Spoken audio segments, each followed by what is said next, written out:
The following program will make you want to grow things and experience new and wonderful dreams about your plants, garden, and garden design.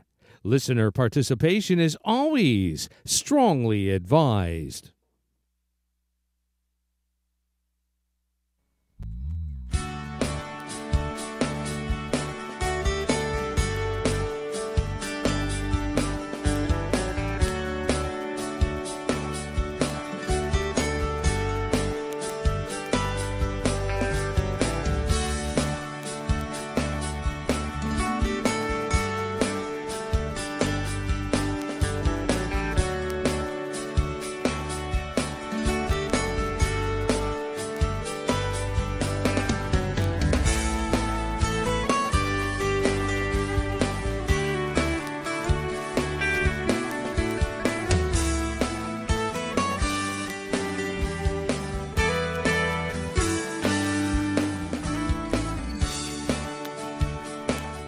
Good evening and welcome to Down the Garden Path with your hosts Joanne Shaw and Matthew Dressing right here on Reality Radio 101.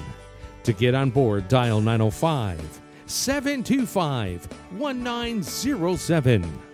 Toll free anywhere in North America, 1-866-905-7325. Worldwide, 1-866-656-5477. Send us an email right now. Our email address is instudio101@gmail.com.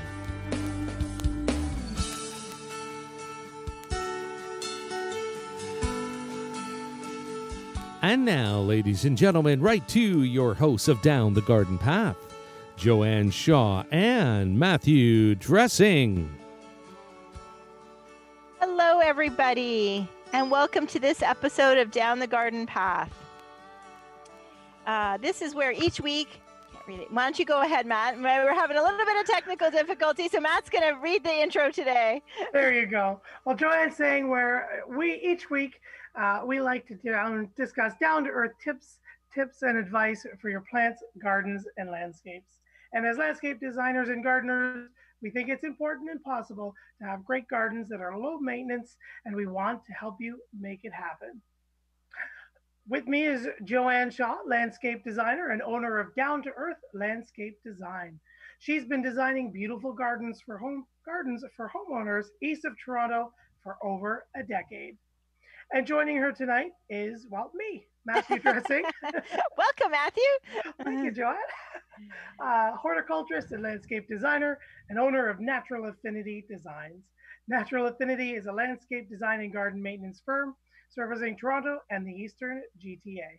Joanne and I enjoy hosting Down the Garden Path, each week bringing you interesting, relevant, and helpful topics to help you achieve a great garden. We learn right along with you from each other, from our research, and from the guests that join us here on the show. As always, we welcome your questions via social media and email.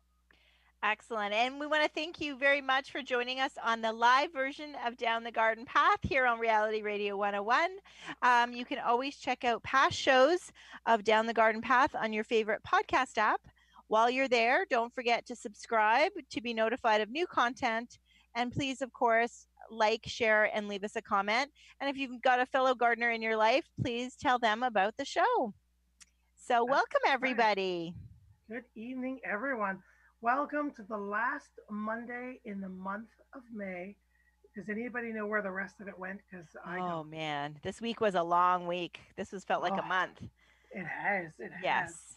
Super, super busy. 'Tis the season to get everybody outside and be warm and buy lots of plants. That's right. And this has been a great month where we've had different topics on gardening beyond the basics, hasn't it? That's right.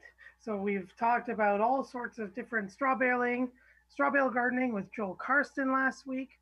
We talked about low maintenance gardens, how to make your garden very low maintenance, take all the work out of it. And then also just taking your perennial containers and your designs to the next level. Go ahead. No, go ahead. I was just going to say, well, now with the last Monday, the month is wrapping up. the last show for our Gardening Beyond the Basics. We're going to talk about it's all planted, but what next?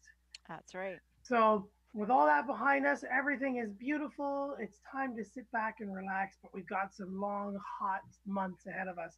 So, what does it look like? What are we going to do next? How are we going to keep our creations and our designs looking beautiful, lush, and filled with color?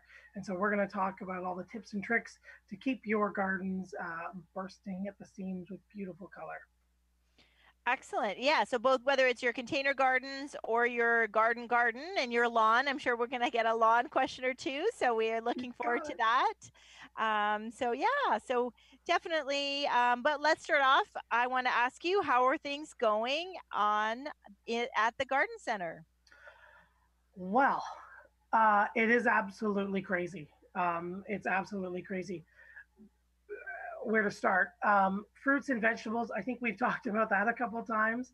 Um, they can't get enough. People cannot get enough. There's so many new gardeners out because of the lockdown.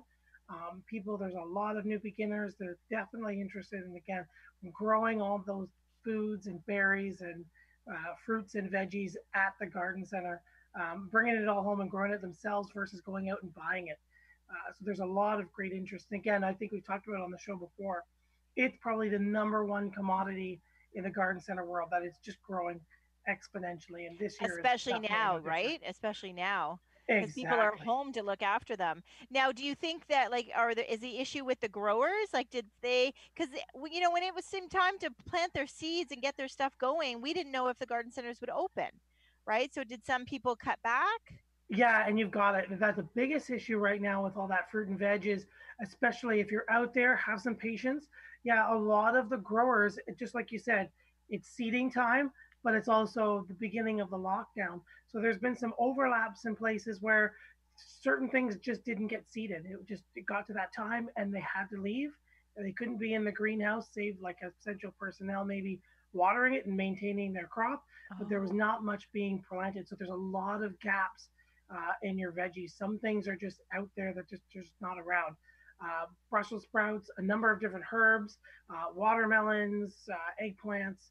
There's tons of different things. Certain mints, basils, they're just not available this year because they weren't able to be sold. So wow, that's yeah, incredible. Hmm. you won't find so much in the nursery stock. Like the woody plants, there's lots of fruit trees and a lot of the berry bushes are out there, and that's just because the nurseries have to plan that so many years ahead to get enough of a product. So they were planted last year or the year before, or the trees like up to 5 years ago, Mhm. and shipped. So there's lots of those out there, but the veggies, the annuals, the herbs, the soft stuff is just not around anymore. So Wow. And what about perennials? perennials, same thing. They usually have a year or two um, Okay. getting started. But I mean, as you and I know, I mean, you could get one hot commodity where it's like Japanese forest grass is the thing of the year, and then they're trying to keep up. So that you might see some outages and demands, but a lot of the basics are still around. A lot of them are still available. But again, people are new to gardening. They're excited. They're home. They're buying so many things all at once. They're replanting and redoing their gardening. I couldn't find any Becca Shasta daisy for like yeah Joy shaking her head on the Zoom. It's not around. It's being eaten by the flat, and it's just what do you do? So now we're going into a few different varieties, but Doros and echinaceas, and they're all still out there, but there's a few little things that are just kind of vanishing. All gold Hakanakloa, I can't find that, but I can find the yellow and the white striped, Okay. and the green one. They're out there, but Who some wants of the the green ones one? yeah. Green one, just plant a hosta. Um, Yeah. yeah, so so yeah, there's a lot of going on. Lots of people. The one spot that's probably just starting to pick up is the shrubs, the larger flowering shrubs. The lilacs are definitely in this full swing. The forsythia, couldn't think of the name.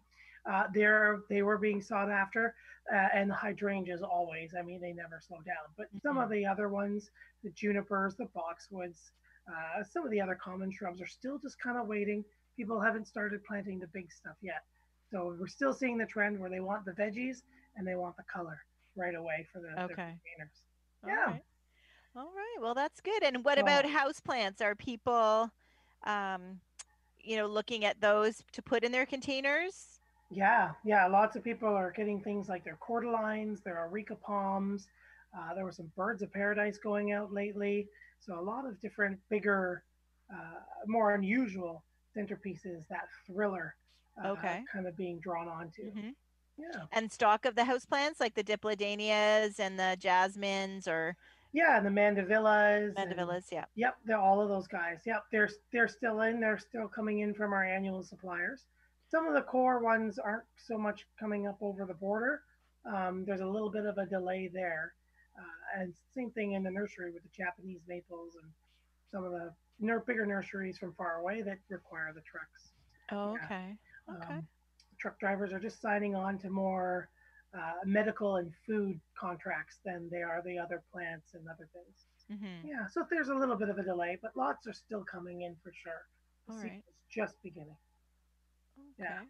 so Excellent. yeah, it's finally like the May 2-4 weekend by the date. Yeah. Um, And look at the weather. Oh my goodness. Two oh, weeks ago we had snow. right, I have pictures where I'm putting out cedars, and I've got 3 centimeters of snow I'm walking through. Yeah. It's crazy, Yeah, so and now it is it's it 30 is degrees. pretty incredible. So for our listeners out there, that we are doing the show over Zoom. So Matt and I can see each other, but we're not in the studio together, and we're recording from home. So I have to say it's much nicer to walk up the stairs than it is to drive in the car.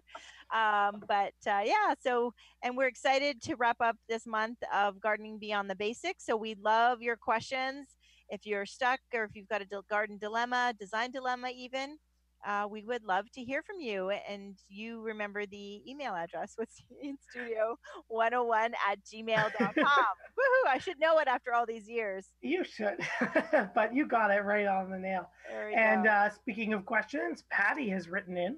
Patty Excellent. writes in, "Hi, Joanne and Matt. Are veggie plants available now, or is it too early?" So yeah, Patty, we were just saying veggie plants are available, but just because of the lockdown hitting right when they were going to be seeding certain things to head out to your garden center in time, there are some outages. Eggplants, watermelons, some certain tomatoes, some of the flats of the veggies you may or may not find, a lot of the different basils and herbs, and some more of the exotic, more European herbs. They're not really around. Well, our family, so we've been trying to find cucumbers and jalapeno peppers and Yep. cherry tomatoes, and we haven't been able to.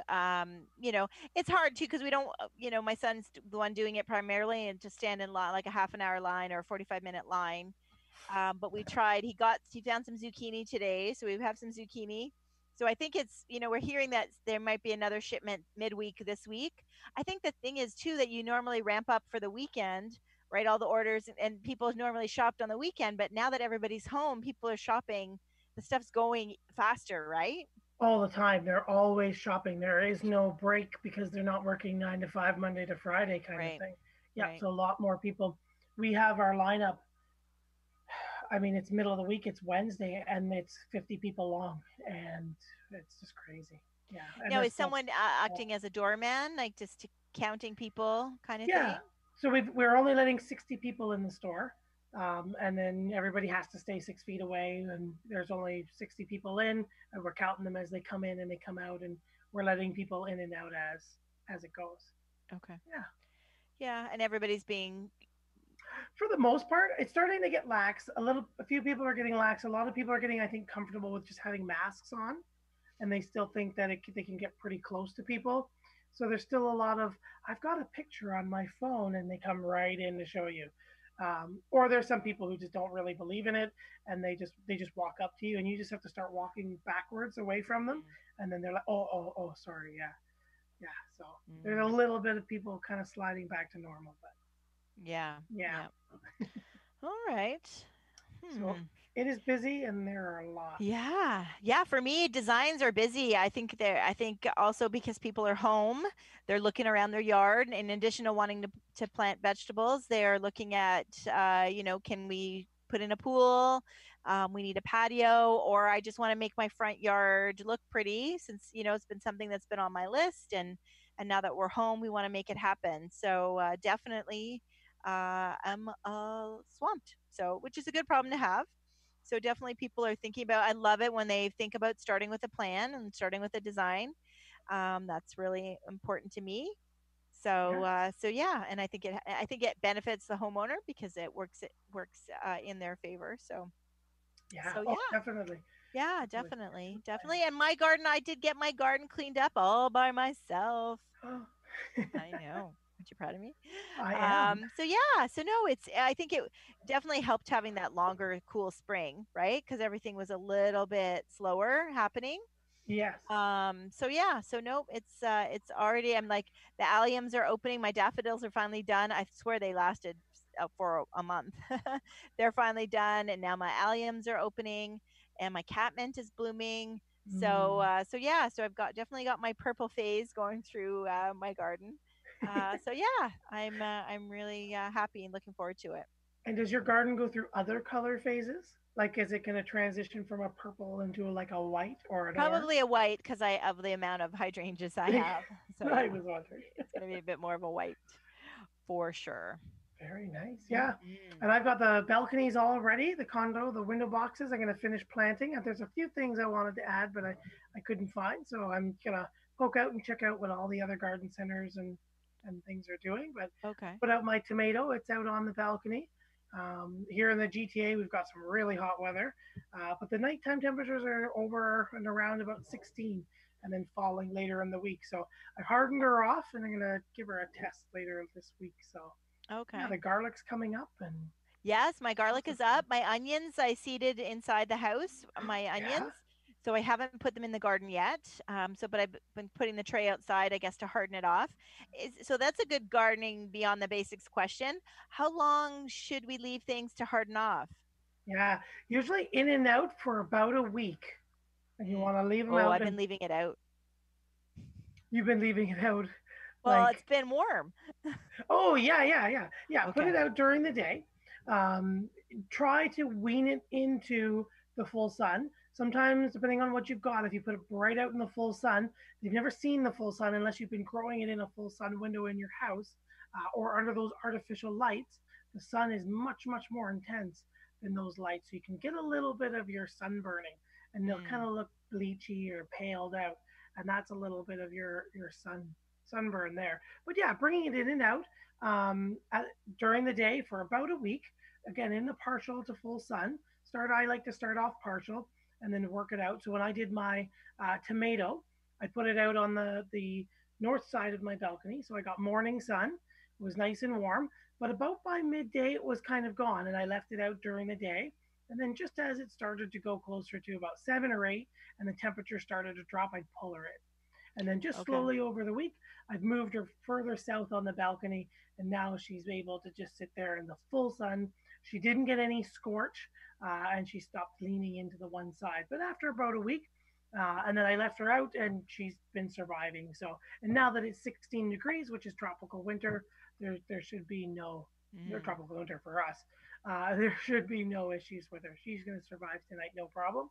And where Okay. it's going to be 8 to 9 and 7 in the next weekend, she should be fine there too, because that's about Okay. when I brought it in as it Right. started to drop. Yeah. Okay.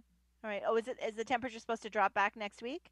Yeah. Here in the GTA, we're going to see Thursday, Friday is going to be the end of the heat wave. And then we're going to get a lot of rain, and then it's going to sit at about 18, 19, 20 with no humidity, which is going to be beautiful. Yeah. Well, that sounds like a plan. Definitely. It does. We have a listener question. Excellent. Ray has written in. Hi, I'm so happy that both of you are doing well. And yes, thank you, Roy. We are Ray. We are doing well, Ray, and we hope you are too. And that you are busy in your businesses. So many businesses have gone under and will go under because of the virus. Bless you guys. Love your show. Long-time listener, Ray from Delta, BC. Oh, thank you, Ray. Yes, we are Yeah. definitely, as much as it's very stressful time working, and having to work a little differently, both of us, right? Hmm. Definitely grateful that we are busy and still working. Yes, most certainly, because you are very right. There's a lot of things that are not going quite well for others. So we are very blessed. So Mhm. thanks Mhm. for tuning in, Ray. I know it's in the afternoon way over there in BC Mhm. or the early evening. So thanks for Yeah. tuning in. Thank you for listening. So beyond the basics, everything's planted. What are we doing? I think we touched on one of them, just kind of moving in, maybe my transition to the balcony into the garden. If you're still planting things up in your containers, we touched on it a couple of weeks ago. One of the things that are going to take you beyond the basics with your containers, uh, adding some compost to the bottom of those containers and top dressing with that compost, leaving a few inches in the bottom of the container so that uh, when your plant's roots grow down, they're getting nice and big, they're getting root bound, and the summer is at its peak. It's gonna find some nice compost there, and it'll really revitalize with all those nice, slow, natural nutrients to kind of give you a second burst and really kind of take you down through the rest of the summer. Mm. So that was Okay. one of our, I think, of our better tips. Yeah. Um, Yeah. yeah. I think another thing, and I think you and I talk about it very often, uh, just watering. And I don't know if it's so much beyond the basics, but definitely watering, especially going into the summer. This is going to be keeping things looking fresh, keeping things colorful. The heat and the summer sun, remember, the wind is just as drying and as desiccating as the sun. So if you're Mhm. in a very windy area, you may have to water a little bit more, but just make sure things are very well watered going through the summer. And I think we're going to talk about a few things that are just kind of bridge between now and September and take you through that That's right. Okay. time. I have a question because I know a lot of Mm, people, and I did it this year for the first time in overwintered my annuals or my house plants, my tropical house plants. So overwintered some mandevilla, and I managed to keep them alive and keep them watered, and they're doing well, and they're growing lots of little tendrils. And I've moved now. I guess I've been a little bit more aggressive with my hardening off because of the weather, how good the weather's been. I brought them outside, and I have left them outside. I yeah. did bring them on the east side so they don't have the hot afternoon sun, so I can slowly move them away from the house. But I have a foxtail fern and Mm, and uh, and the two diplodinias. So, and I'm sure there's other listeners who've tried to do that as well. So, what is it, when you go to the nursery and buy them new, they're like, especially the mandevilla or the diplodinia, they're already blooming, right? So now these aren't blooming. They're happy, they're healthy, they seem. mm, I've been giving it the low, just the houseplant fertilizer, like the 10, 15, 5 or whatever, yeah. um, for the last month or so inside. So now that we're putting them outside, what is like kind of the next step that our flowering house plants need? Yeah, so you touched on it a little bit now that we've hardened off. A lot of those tropicals that want a little bit more heat and a little bit more of a longer day, kind of back to where they were from or where they're native from. Longer days and a lot of the heat, especially some of the things like the jasmine and a lot of really tropical flowers. They like that heat to drive their growth. So just making sure that they've got as much sun as they can. They've got Okay. that warmth that'll spur on a lot of flowers. And then just like you were saying with your fertilizer, making sure that they have that higher middle number. The 10, 15, 10 is a little bit more balanced. You can usually find like your Miracle Grow or your whatever your other house brand in your area is, just something with that high middle number. So So it's more like a, like 30, right? Like at minimum 30. yeah, you've got it. You've got your like your 15, 30, 15 is pretty common. And then you've got your something like your 10, 52, 10 for your seedlings and like a really good burst of nitrogen. So that one's usually used for your seedlings, but something with just a regular phosphorus, that nice warmth. Don't let it dry out too much, depending on what you've got, right? I'm just kind of painting with a broad brush. Watch the Right. watering, but then just every 2 weeks, make sure you water with plain water, and then just top it up with another watering of um, your favorite high phosphorus fertilizer. Okay. Okay. Yeah. So explain that again. So we water it that day, like I'm watering it on Tuesday. So do a full container of water and then follow the water with a fertilizer or just the next week with a fertilizer? Yeah, so the next watering. So when Okay. you when things are drying out, especially if we've got our potting mixes, they're very peat based and they can become hydrophilic or phobic. when they dry out. So you're just wetting it with the first water. We'll let the water bond all back to the soil. And then it'll kind of create a barrier between the fertilizer, the salts, and the roots of the soil. So when you water it again, that second watering will have the fertilizer in it and that extra water that'll really puff up and the plants will draw off. Okay. Yeah. Okay. So it does a Excellent. nice deep soaking. And our tropical houseplants, but not necessarily the flowering ones, we should still remember that they're not to be grown in like the full hot sun, right?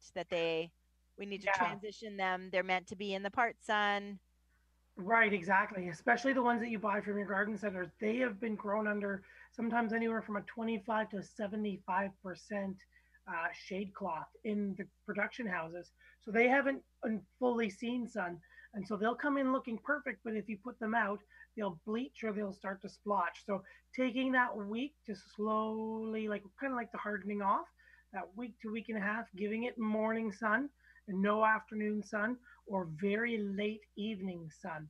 And then just giving that for about a week, letting those leaves thicken up and adapt to the higher levels of direct sunlight.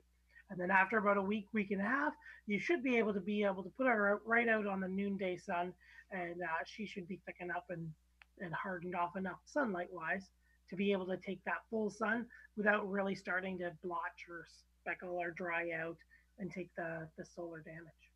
Yeah. Okay, that's great. Yeah, a lot of people like to just kind of shove it out because it was out there last summer, but it's Hmm. adapted to your house. So, yeah, and again from the hoop house. So, yeah, Right, right. Yeah, for sure, for sure. Yeah, I think people figure they're coming right from Florida, so they should be able to handle it. But even there, they tend to be kind of understory plants, right? right. You got a lot of mixed plantings, understory, the edges of meadows and things, and then even from a young age, they've come out and they've adapted to that amount of light. So Hmm. yeah, if you started cutting down trees, all that underbrush will start to take damage too. Not that they can't handle it, but Yeah, it's a shock to them. So yeah, uh, for sure. for sure. Excellent. We have a listener comment question. And if you would like to jump in, we're finishing off the month of May, the gardening beyond the basics, just with some of our all planted, what next kind of tips. So we've got everything looking good and planted. We bought all of our plants, but what do we do to maintain it and keep it at that next level? So we're going to review some of those tips. If you have a question, write us at instudio101 at gmail.com, and we'd love to hear from you. And Sharon has written in, "Hi, Joanne and Matt. So glad that you are well and on the air." And thank you, Sharon. I have a comment that really has nothing to do with gardening, but I think it's really cool. Okay. I saw a picture of Matt online somewhere, and I can't remember where. But did anyone ever tell Matt that he looks exactly like the lead vocalist from the band Live? The guy's name is Ed Kowalczyk, if I'm saying that. OMG, Matt, you could be his twin brother. I love you guys both. Wow, that's funny. No, thank you, Sharon. No, I didn't. Oh, maybe Um, when I did she see because I did photograph. I did do an Instagram. Did she Sharon, did you see the Instagram post? I took a picture of the three of us with Joel last week on, so maybe she saw you there. oh, Hey, that could I, be. I, I just went while you were reading that. I'm on my phone right now. I Yeah. just went and I'm looking at pictures of this guy. When he was younger, he didn't shave his head, so your face is similar. But I'm looking at right now. I'm scrolling. There's concerts from 2017, 2018, 2019, and he shaved his head. Yeah. Matt, you could be his brother. Oh my Oh gosh, my that's so God, you funny. guys look so much alike. It's incredible. Oh, You know what's funny is when I was younger, because yeah, now I have a shaved head and I had really kind of curly brunette hair. A lot of people would say that I looked like Elvis Stoiko when I was younger. oh, oh yeah, I could see that. Did Yeah. you see that? Yeah, I was a Oh, young that's so Elvis funny. Stoiko. Oh my gosh, that's so funny. Well, That's thank you for listening. And she must have obviously followed because you don't really post pictures of yourself on social media. no, So, I try to by do the the way, and plants. I don't know if you knew that I posted a picture of you on social media. I did, and then I very quickly scrolled down. No. Yeah, I know. Well, everybody's posting those Zoom photos, right? You can barely see us. So, Yes. yeah. But Yeah. thank you. Yes, Sharon, thank you very much. I'm going to have to look them up and take a look. So maybe I'll do a before, like a side by side. Yes, there we go, side by side. I'll post that. Definitely. So that's good. So what about veggie gardens? So we, if everybody's got their vegetables in, whether you started them off from seed or whether you bought them just recently, you were able to get the little cell packs from the nursery. I know I've seen in some posts online where because it's gotten so hot, I've just seen some stuff where people have shown like basically they're just like they're being fried. It's Mm-mm. gotten too warm, and I'm thinking they might not have hardened them off properly and gotten them slowly used to the heat and the sun. But is there anything else? Like, should we immediately start fertilizing them, or is it just kind of get water, get them acclimated to the being outside and being in the ground? Yeah, definitely. Yeah, definitely take the time to harden them off, acclimate them. Once they're growing, they're feeding, so you can start the fertilizing right away. I always like to do something organic, whether it be like an organic prill or like a compost, something that's just going to revitalize the soil as well as feed them. That will go a long way to the moisture retention.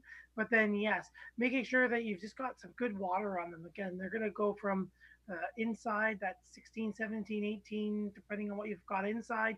No humidity to full sun. The soil is much, much warmer. There's a lot more heat stress. So, yeah, they'll fizzle out that way as well as the overwintering. So, just making sure that you're giving them that deep, thorough watering. So, giving them a good soak and then soaking them again, letting that dried out soil rebond with that water for sure. Um, One of the things that you make me think about just with with watering and the tips, my mind jumped immediately to like the big watermelons and the cucumbers with these big broad leaves, and they always get powdery mildew. And I always Ah, right, and everyone kind of overwaters them. So try to water the base when you can. You don't need to water all of those leaves of that garden. Know where you planted it when you first planted it, and focus your watering efforts there. You'll get less powdery mildew and other fungal diseases on the leaves. And if you find you've got too many growing together and you are getting a powdery mildew issue, start to cut off a few of those layered leaves that are all there. The stems will photosynthesize just like the leaves. But when you get one or two that are really close and you got some issues, take the upper leaf away and let the lower leaf kind of be exposed. You'll allow the air to get in there and circulate around and discourage some of the diseases and other fungal problems. okay. Does that Yeah. answer that question? Yeah, it definitely does. It definitely does. Well, I think, that is the case, right? Where everybody, gets everything is so rushed to get it in the ground and then they're like, "Uh-oh, now what do I do?" Yeah, yeah. So then just making sure that you're keeping up on the watering, check daily.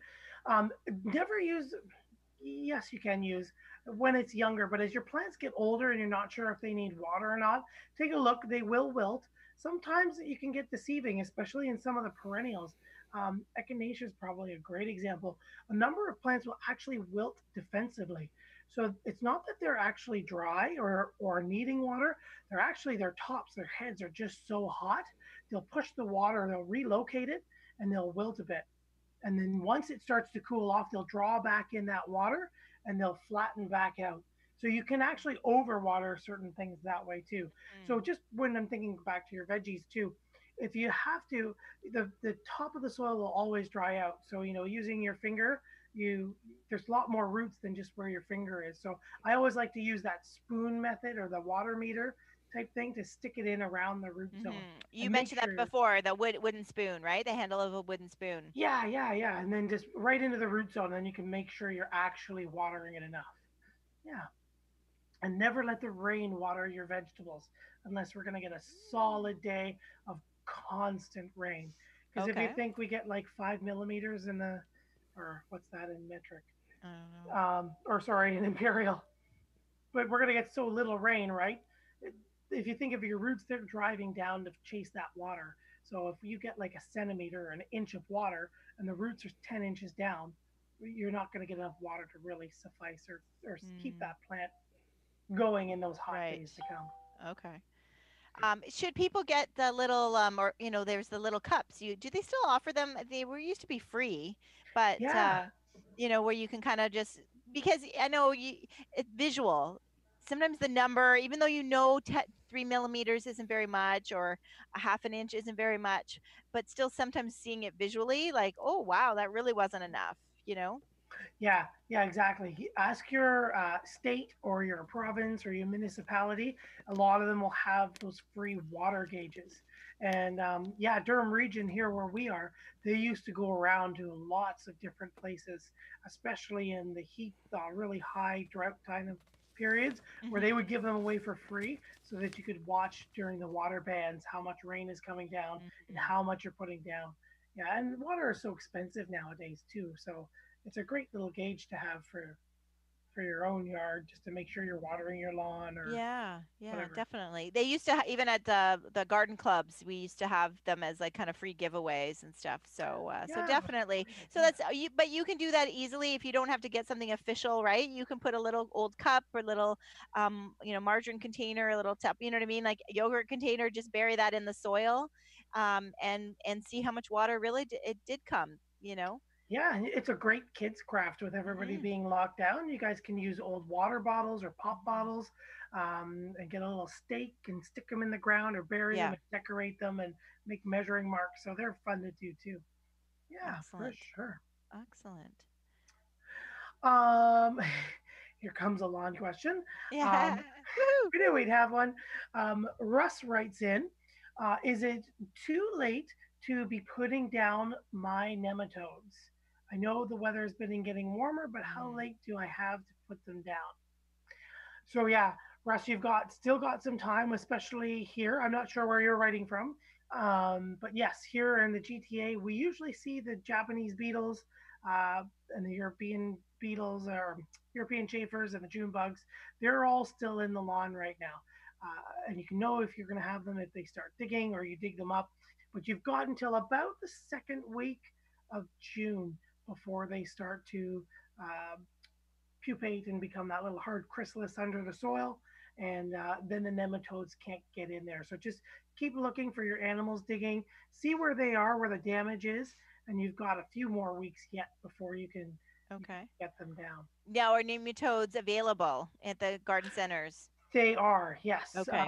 Ours has got a lot of them. A lot of them are being, a lot of people are buying them from other places and being sold out. And if you need nematodes, and at least you're here in Canada, and maybe you are having trouble finding them, shout out to our past guest, John Robertson, and the crew over at naturalinsectcontrol.ca. You can usually order them online from them, and they will ship them out to you as well. So yeah, definitely check them out, Okay. naturalinsectcontrol.ca. Natural, yes. Natural Yeah. insect control. And if you want to talk about grubs, you can definitely don't forget to check out our podcast. Search Down the Garden Path on your favorite podcast app. Hmm. And that episode with John is on there, and he can go into great detail for you, Russ, on how to apply them and what to do, et cetera, et cetera. And I think you and I did a show as well. I think there's a couple shows on there about nematodes, and it might have been the fall. We might have done it in the fall with the fall application, but Yeah, the technique is the same, and the importance is the same, right? most certainly. Yeah, Hmm. we did do on a lot of our fall lawn care things for sure. Yeah. So just making sure that you water the lawn first or put it on after it's rained, a good rain. I almost wish I had a meet because they had said it was going to rain Sunday and it kind of didn't rain. Yeah, And then we went to bed and then I woke up this morning and we'd left our cushions on our outdoor chairs and and we thought, oh, it rained a little bit. Well, boy, they were sopping. So then I thought, okay, so it rained more than I thought it rained, so it would have been good. I think I may go do that and put a container out there myself to figure out how much rain. But nematodes needs quite a bit of watering, even before you apply them, and then you apply them, and then you keep watering them in because the little nematodes, just to remind everybody, the little microscopic um, scavenger, I guess. What else would you call it? yeah, Needs water. Like it doesn't. It's not crawling through. Like, it looks like little fish, right? They don't have feet. They're not crawling. They are going through water, through our lawns, through the soil underneath our grass, in search of the grubs to eat. So why water is so important. So I know a lot of people say, "Oh, I've done it; it didn't work." Well, it really takes a real following the step by step, doesn't it? You got it. You got it. Make sure there's lots of water down, and then also just try to do it either first thing in the morning or late in the evening when it's a little darker. I like it to do it in the evening. It's cooler for the nematodes. You can water it down, but usually there's not as much wind in the sun evaporating the nematodes coming out of the applicator as well. And you can just lightly water it in. And I know it goes against everything we normally say because we don't like to water the gardens in the evening just because you get free spores and other issues going on overnight with all that free moisture. But yeah, if you just target your lawn and then just push them in, because there's hundreds of thousands just sitting inside each little droplet. So just minimizing the evaporation from the sun and the wind too, and making sure enough get down into the soil. Okay. Yeah. Excellent. Okay. Susan is written in, and Susan says, "Hi, when watering the lawn, still the 2 inch of water rule? Thank you." Um, Yes, and I'm just wondering what the exact rule, Susan, that you have heard of.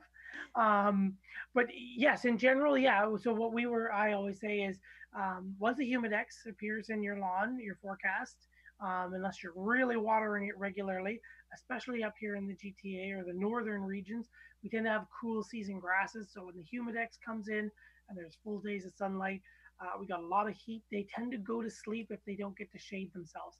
So if you're watering all the time and it's really, really short, you'll probably keep it green, but that's a lot of water. So usually when the humidex comes, we like to up or mow the lawns a little higher so that that 3 to 4 inch range, and then that creates a shade. Pardon me. And then as long as you water up to about 1 to 2 inches once a week, and then again first thing in the morning kind of thing, you can build up a reservoir of up to 3 inches in the root zone. And the blades above tend to mirror image the roots below. So if you have a nice high cut and it's a nice deep watering that you're giving it, you'll usually have 3 inches above and 3 inches below. So imagine after 3 to 4 weeks, that first month of watering your lawn, you've got a nice little reservoir of 3 to 4 inches worth of water that your grass can drink and keep cool. So yeah, if you can do up to 2 inches, but as long as you've got a longer grass, that 2 to 3 to 4 inches, it should shade itself. And you can usually put once down once every 4 to 7 days, just depending on where you are and how hot it actually is. Okay. Yeah. So hopefully that answers your question, Susan. We'd love to hear from where you're from and maybe the exact wording of the rule that you knew of. But that's generally what I use and recommend and have had great success with. So yeah, Excellent. hopefully that Excellent. helps. Holy moly, the time is flying. I know. I know. My goodness. My goodness. I everybody. I just think about what else people would be wanting to know beyond the basics, right? And I think evergreens are always, in addition to lawn, I think people have questions. And the one thing about evergreens that I appreciate can be a little challenging is that they're not all the same. Cedars, probably cedars used in boxwoods, I would say the most popular. Yeah. Junipers, you can't kill them if if you tried. So I won't really go into that for there. But I think sometimes people aren't sure what to do with their cedars and their boxwoods and yews at this time of year. They don't Yeah. really need, and like yews don't really require fertilizing. Mm. Do boxwoods require some fertilizing? You can lightly fertilize them, yep, especially if you have a damaged spot you want to fill in. But Okay. you don't need to fertilize them too much. You don't really need to fertilize them much beyond Canada Day or mid June. So only if you really need to. And again, I like to prefer to do it by some compost just to give them a light fertilizer, a light bit of a jolt. But if you'd like to, you can. About now, we're coming out of the winter and we're kind of into spring, and the evergreens can kind of do this thing where they like to show a little bit of damage as they warm up or the temperatures change through the seasons. So Hmm. yeah, so if you see any dead or damaged branches, now's the time to go in and just remove any of the dead or the brown. Take a look at your cedars or your boxwoods or your yews or your junipers, whoever you had. Sometimes with that wind burn, if they dried out during that winter, and you get that windy side where it just kind of dies in. It's they can be very stubborn to grow on older or out of older bare wood or heartwood kind of thing. So if you shear it back too hard, eventually it'll probably come, but you can get that kind of bare spot for quite a while. So if your plant's under warranty and it's brand new, definitely try to return it to the garden center. But then that's a watering thing that I was going to just add kind of as we were going through too. So just kind of removing the dead. Now's the time to start fertilizing. Usually up in our area, it's about mid-May to mid-June. That's where we start to see all those new tips starting to form. A lot of them have flowered right now and they've done their thing. And now we're going to start to see mid-May to June, a lot of the new tips start to activate and grow out. And note that a lot of things in the garden centers can be a little ahead of their time as well. Okay. So now that they've, and now that they've all gotten the new growth has started to develop, do you kind of let that kind of finish developing, and then that's when you can kind of do some pruning and shaping if that's the look you're going for? Yeah. So I won't prune or shape, and I don't recommend it if you've got a damaged area or a little gap you want to fill. Don't prune or do anything like that. Depending on the size, just kind of let it like fill in, and then just as it's starting to kind of finally do, you can just kind of shape it off, and hopefully it's filled that gap. And next year it'll continue to grow. If you're in pretty good shape, yeah, getting to the point where it's almost half out and elongated, and it's still actively growing, you can lightly shear the tips and cause a little bit of breaking to occur while it's still actively growing. So if you needed a little bit more of the vertical growth versus the horizontal, or yeah, the horizontal growth versus the vertical growth, I'm mixing those two up. Okay. You just lightly shear them as they start to come out or they're starting to elongate and get some of those side tips, that horizontal growth, that lateral growth to kind of grow out and fill out as well. Yeah. And then yeah, so we have that kind of that window between that May to June, and then usually about mid-June to end of June, it's done. They've usually hardened off, and you've got that new growth. But usually when you prune, and I think you and I both said it before, pruning encourages new growth. You're removing that apical meristem on that, and it'll get to start to get growing. So that's why we also don't like to that fertilize beyond that Canada Day, that new growth. If we do it too late in the year, it may not necessarily harden off depending on where you are and what your growing season is like. A lot of people like to prune, midsummer, they decide to prune something and then they've got new growth. And if we get that Labor Day frost up in our area, which we've seen before, or that sudden dip in the temperatures, some of that new growth can get really soft and just burn away. And then your tree's stressed because it's trying to repair itself, but then it's also going to sleep, et cetera, et cetera. Oh, okay. Yeah. Okay. My thing with the evergreens, just making sure that when you've got them new and they're going in for the first time, they're not established. They do need a little bit of help with water, but as the trees lose their leaves and the perennials die to the ground, just making sure that that's the time where you're going to still water it, but you're going to water it like once a week, a thorough watering to the bottom of the hole. Because though the evergreens, everything else is slowing down, the evergreens are evergreen and they're still doing their thing. They're photosynthesizing, they're still kind of alive doing their thing, but they're doing it a little slower, but they still do need that water. And we want to set them to bed when the ground freezes with a nice little bit of water, lower in the root zone, below the frost or the ice in the soil to draw up and help fight off that extra wind.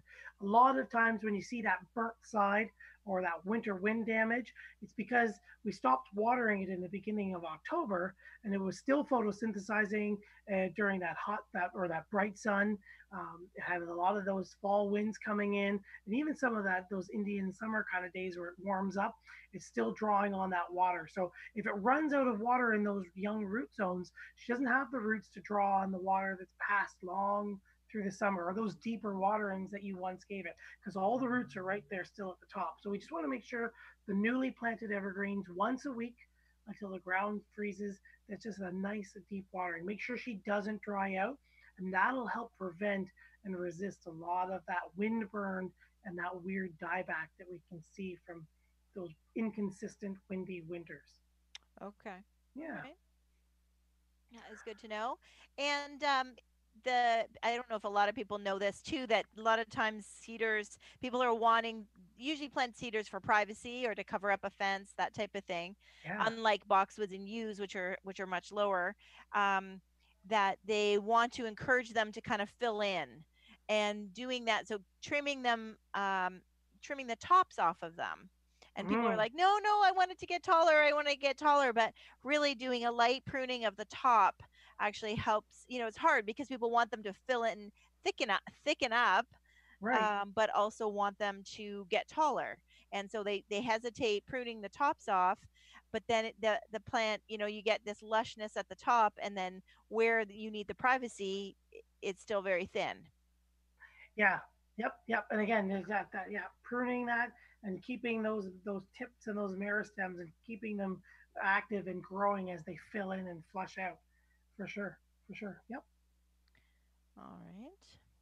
What other amazing beyond the basics tips as we go through the I hot know. summer? Um, talked about lawns. We talked about nematodes. Mm-hmm. We've talked about some pruning. Um, top dressing. You can always top dress. I always like to do compost. Remember, the soil is alive. There's a lot of water retention and nutrients you can just add back into the soil. Mm-hmm. Um, With our perennials being so slow, I know we're talking about perennials. I'll announce that we're yeah. next month is our month about perennials. But with it being such a long, like, I know the last few days have been warm, but really, like I said, we had snow 2 weeks ago. If your perennials are still just coming up, a lot of hostas are just still peeking through. It's not too late to divide them. So now is a perfect Yes. time that you could either divide, take a shovel and cut it in half in the ground. I prefer to dig out the whole thing, take a sharp knife, cut it like a hosta, especially. You can cut it into four. Maybe some of the other perennials, you just cut them in half Hmm. and plant the one, and then either share one with a friend or plant it in another spot. So I just want our listeners to know that there is still plenty of time to do that, right? Yeah, we went from like cold to like the end of July as far as weather goes. Yeah. And yeah, the plants are all still just coming out. So yeah, there's still time to divide. You can start your feeding. Certain things might still be half asleep. The one big one in the garden center this time of year is anything perennial hibiscus. Perennial hibiscus and Rosa Sharon, they like to sleep in because they're the genus of Mhm. hibiscus. Keep going. I've seen them come out as leaf as late as mid-June. So there's lots of time. Yeah, digging, dividing, some doing some transplanting. Yeah, got a little bit of a heat wave here in the GTA, but as long as you're getting some fairly cool days, you can definitely move some of the bigger things too. Yeah. Excellent, excellent. So yeah, so that is some really good information. I'm excited that we can share a little bit about next month that we were going to talk about. I'm just going to pull up our notes here since we were all so organized. That we're going to talk about perennials for the month of June. That's Um, right. so the first week of June, we're going to talk about annual vines. We've talked about clematis before, which we want you to go and tune in on that past show. But there's also annual vines like black-eyed Susan vine, some other vines that we're going to talk about, as well as we're going to touch on clematis a little bit, right? That's our plan. Yep, for sure. Yeah, there's We're excited to talk about June is always peony month, so we're also going to talk about peonies. that's right. I'm trying to line up a guest from the Durham region Peony Society to talk Excellent. all about the different peonies and the peony festivals we have up in this way. So that should be exciting, hopefully. Excellent, excellent. So that should we give away more secrets of what we're going to talk about? We'd love to hear from you too. So please give us as much as we love when you participate in the show. You can write us at the show as well at instudio101 at gmail.com. You can reach us at our own social media. So mine is our website or an email. So Joanne at down2earth.ca with the number two is where you can find me. And we'd love to hear about what you'd like to talk about, especially if you know now going in for the month of June, we are going to talk about perennials. Oh my gosh, perennials. If you have a specific perennial or a specific perennial questions, we would love for you or a genre like I don't know what else to call it, a genre, like A we're theme. talking theme, peony versus ornamental grass. We are going to talk about ornamental grasses, so if there's something specifically that you want to us to touch on, we would love to hear from you, wouldn't we, Matt? That's right. You can always write us here at instudio101 at gmail.com. Gary is amazing and forwards us those emails and keeps us in touch with you guys off the air. Don't forget, you can reach Joanne at down to the number 2 earth.ca, and all of her social media links are there on her website. And you can find me at naturalaffinitydesigns.ca, and all my email and my social media links are there as well. So definitely send us a message. Don't forget, you can also find us at Down the Garden Path Podcast on Instagram, as well as our Facebook group. So you can always join the conversation and continue the conversation in between these long-awaited Monday evenings. But be patient with us, because I don't know about you. Have you had time to go on to our Facebook group? I'm just checking it now. I have been so busy this weekend with everyone. I have not looked. So I apologize for those who may have written, but we still will get back to you, and we'd love to hear from you there as well. Yes, definitely. So we would love to. I'm just checking to see, is anybody waiting for us here? No, nobody's waiting for us this month, but please, definitely, we'd love to hear from you. And go back and listen to last week's show. I'm still so excited about last week's show, I have to say. It's up on, if you've missed it, please go back and listen to it. That we were with author and speaker Joel Karsten about straw bale gardening. I learned so much. I really had one thing in mind. I really thought that the straw was really just the retaining element, like instead of a wooden box, you use straw. But the thought that you could actually just plant right in the bale, and was very exciting. So lots of great information, and lots of it was really interesting learning how much that affected changed the way countries are coping with nature, Mother Nature, and using straw bales or rice bales to grow crops when they normally historically have not been able to. So I think it was a great show. It was a great show, definitely, and we're very grateful that Joel was able to join us. That's right, and we are excited. Thank you for everybody for tuning in tonight. It was just one of those where we knew we hit so many different topics that we were excited to just be able to answer everybody's question and some of the common questions that we get asked often. That's right. Everybody's got their garden, getting their gardens ready. Yep, everyone is in full swing. They're still excited. Brave those lines. There's lots of great stuff out there to be found and to be had for sure. Thank you, Patty, Ray, Sharon, Russ, and Susan for writing in. Thank you, Gary, for producing the show, as always. You are welcome. And thank you, everybody. Thank you for joining us on this Monday night. We both, I'm sure I speak for both of us, yes, we both wish you all happiness and health and just good times in all these crazy times that we're going through. So yeah, for sure. Yeah. So we look forward to starting a brand new month. Everything you wanted to know about perennials and more is what June is going to bring us. Excellent. There's going to be lots to talk about. Oh, yeah. And we want to thank you always for joining us here. Thank you. Yes, thank you for joining us down the garden path on Reality Radio 101. Bye, everybody. Bye.